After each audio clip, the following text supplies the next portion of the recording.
Mes bien chers frères, les temps sont accomplis. Le règne de Dieu est tout proche. Convertissez-vous et croyez à l'Évangile. Jésus parcourt la Galilée après avoir été reconnu comme fils de Dieu dans le baptême du Jourdain, dans le Jourdain, lorsque le Père des cieux a dit « Celui-ci, mon fils bien-aimé », voilà que Jésus commence à parler. Il commence à inaugurer sa mission, son ministère, sa vie publique. Et il va commencer par choisir des apôtres, qui vont d'abord devenir des disciples.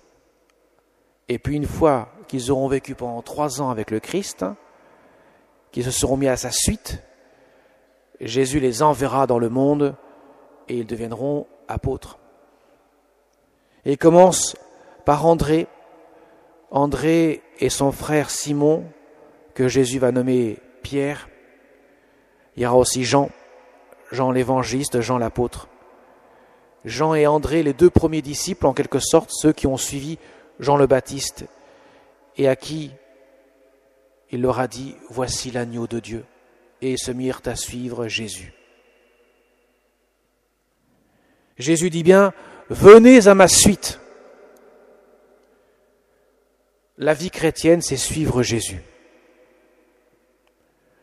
En devenant disciple, j'apprends à connaître le Christ de l'intérieur.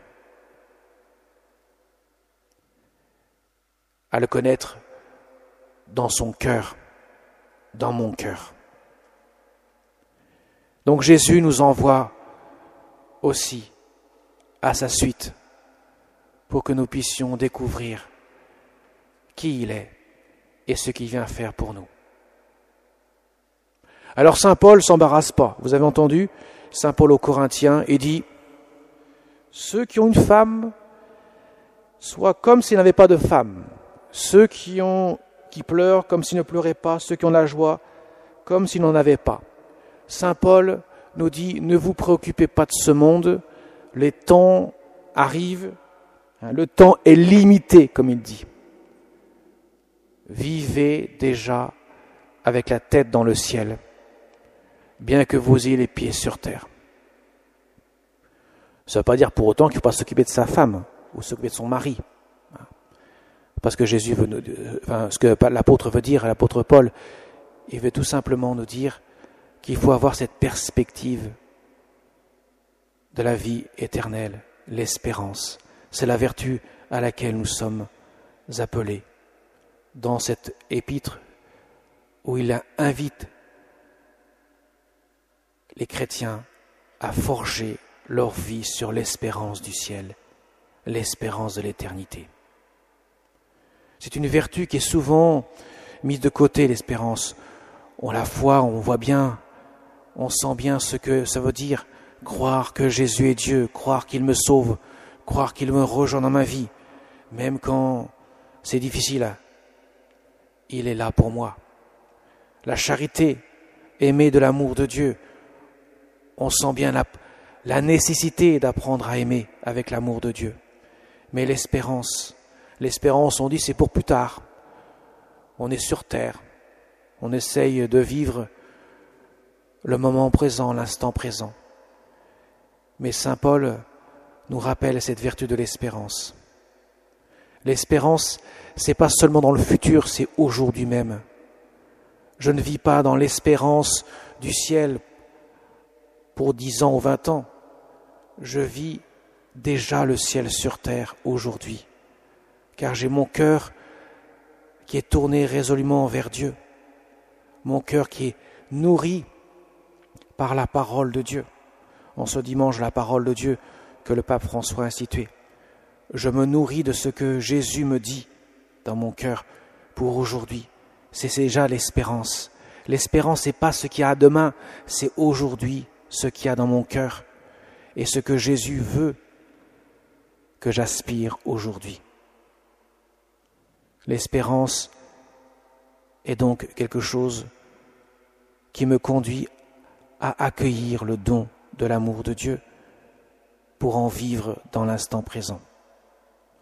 À accueillir dans le sens que ma vie ne se résume pas à ce que je vis sur terre, ce que je vis, les liens d'amour sur terre, ou que je vis les choses de la terre. Cela n'est pas suffisant. Il faut que je nourrisse tout cela de l'espérance de l'éternité, ce à quoi je suis appelé. Ainsi, quand Jésus dit « les temps sont accomplis », c'est l'espérance qui est mise en œuvre pour nous aujourd'hui. Ce qui veut dire que rien ne peut arrêter l'espérance. L'espoir a une fin, mais pas l'espérance. L'espérance va au-delà de toute fin, de toute limite, parce qu'elle nous donne un avant-goût de l'infinitude de Dieu, de l'éternité de Dieu, qui se vit dans l'instant présent. Les saints le percevaient très bien, cela. Trop souvent, on pense qu'il y a d'abord la vie sur terre, puis après il y a la vie éternelle. Alors je vis sur terre, et je pense qu'à la terre, et après on verra pour l'éternité. Ça, c'est pas chrétien. La vie chrétienne, c'est de l'aujourd'hui, c'est pas du demain. Aujourd'hui, je vis de foi, d'espérance et de charité. Aujourd'hui, Jésus me donne son éternité bienheureuse, à laquelle je suis appelé, à laquelle j'aspire de tout mon cœur. Voyez, mes chers amis, il n'y a pas une déconnexion entre le ciel et la terre. Jésus, lui qui était Dieu, qui est Dieu, qui est, qui était, qui vient, qui est toujours Dieu, eh bien, lui, quand il était sur cette terre, il vivait de cette éternité déjà. Pas seulement après sa résurrection, mais dès ici-bas. C'est ça la vie chrétienne. Et la vie du disciple, elle se résume justement à suivre le Christ, en étant fortifié par ces trois vertus de foi, d'espérance et de charité, qui nous nourrissent sans cesse, notre vie, en accueillant la parole de Dieu qui vient résider dans notre cœur. Voyez, la vie de Ninive avec Jonas, la première lecture que nous avons entendue. Jonas, lui, est envoyé en mission. Il va être mangé par une baleine pendant 3 jours, et après il sera recraché sur la rive, et là il annoncera à la vie de Ninive, convertissez-vous, sinon dans 40 jours vous allez tous périr. Et aussitôt, à la stupéfaction de tout le monde, le roi de Ninive, eh bien, se convertit. Il descend de son trône, il déchire ses vêtements et met de la cendre, qui est la signe de la pénitence, sur sa tête, pour montrer à quel point que la parole a été efficace dans son cœur et dans le cœur de tous les Ninivites. La conversion est donnée. Et ainsi, le châtiment que Dieu avait promis de donner à Ninive lui échappe. En fait, ce n'est pas un châtiment où Dieu punirait, c'est l'autopunition de l'homme lui-même. Lorsqu'il n'accueille pas ce pourquoi il est fait, il se prive d'un don. C'est cela que Jésus veut nous annoncer aussi dans l'Évangile. L'Ancien Testament nous rappelle des choses qui vont advenir par la suite. Quand il demande cela, Jonas, c'est une figure de Jésus qui au bout du 3e jour va ressusciter d'entre les morts et nous donne un avant-goût de l'éternité. Ninive se convertit une fois que Jonas est rejeté par la baleine, par le poisson.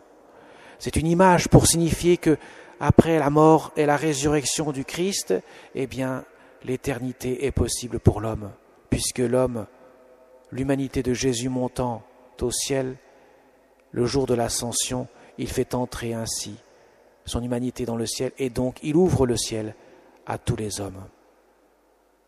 Alors demandons, Seigneur, avec l'intercession de notre Mère du ciel, qui sans cesse intercède pour nous, pour que nous puissions toujours avoir à l'esprit que notre vie chrétienne est une vie de foi, d'espérance et de charité, une vie de Dieu, une vie d'éternité dans l'aujourd'hui de notre vie. Amen.